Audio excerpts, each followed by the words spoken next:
Hello everyone, welcome to no more GK.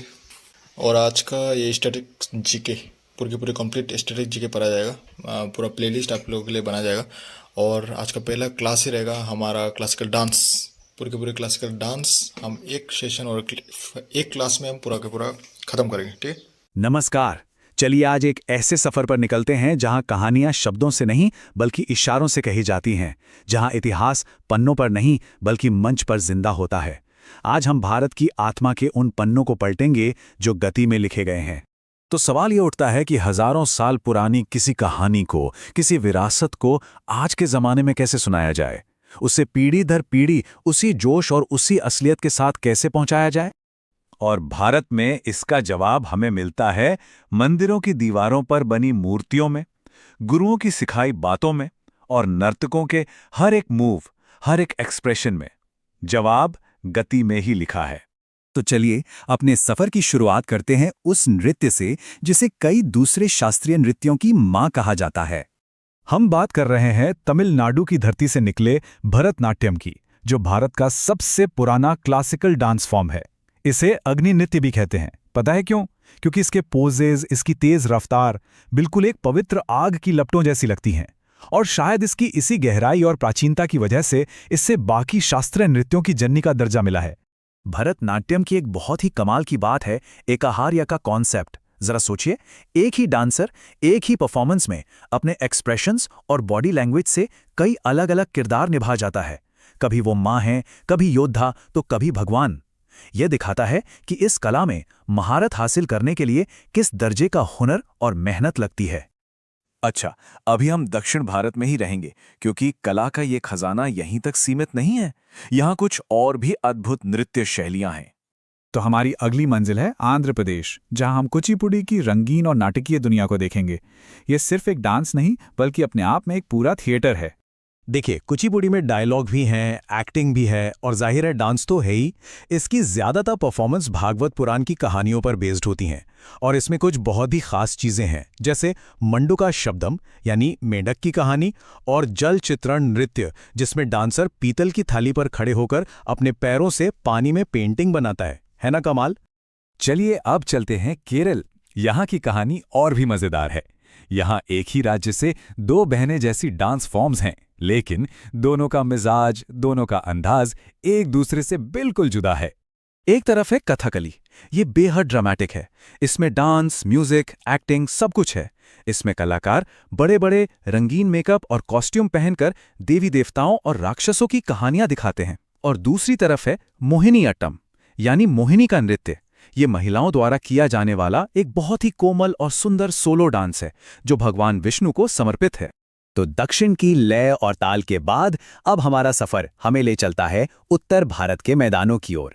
यहाँ एक ऐसा डांस फॉर्म है जिसके नाम में ही कहानी है।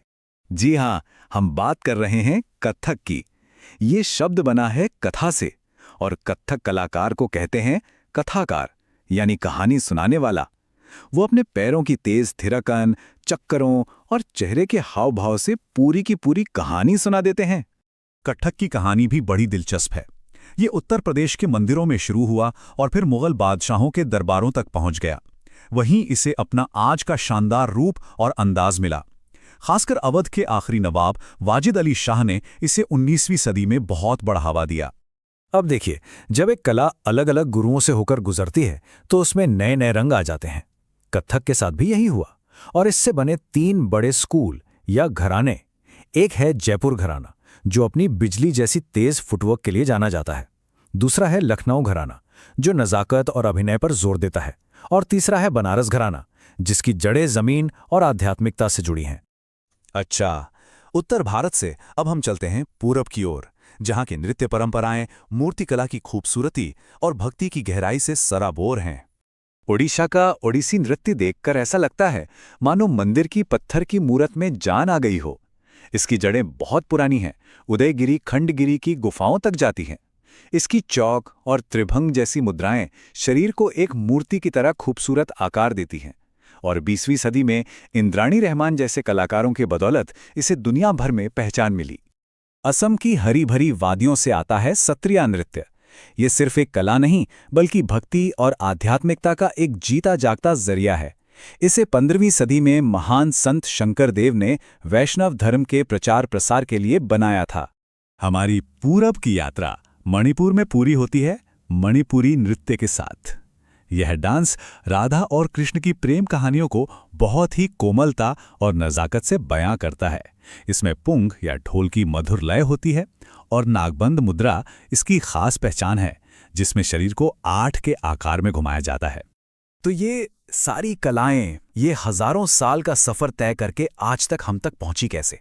इसका श्रेय उन लोगों को जाता है जिन्होंने अपनी पूरी जिंदगी इन परंपराओं को सहेजने और आगे बढ़ाने में लगा दी। ये सिर्फ डांस फॉर्म्स नहीं है, ये एक जीती जागती विरासत है। और ये विरासत उन महान कलाकारों और गुरुओं की साधना का नतीजा है जिन्होंने पीढ़ी दर पीढ़ी इस कला की लौ को जलाए रखा। ये कुछ नाम हैं, जैसे भरतनाट्यम को दुनिया में पहचान दिलाने वाली मृणालिनी साराभाई, कत्थक के बादशाह बिरजू महाराज, कथकली को फिर से जिंदा करने वाले वल्लथोल नारायण मेनन और मणिपुरी को प्रसिद्धि दिलाने वाली झावेरी बहनें। इनके जैसे अनगिनत कलाकारों ने अपनी पूरी जिंदगी इन कलाओं के नाम कर दी।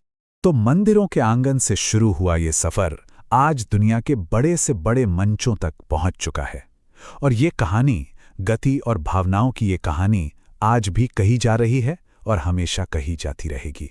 तो अंत में एक सवाल, आज के इस तेज रफ्तार डिजिटल दुनिया में जहां हर पल कुछ नया हो रहा है, वहां एक ऐसी कला का क्या महत्व है जो हजारों सालों से कहानियों को अपने अंदर संजोए हुए है?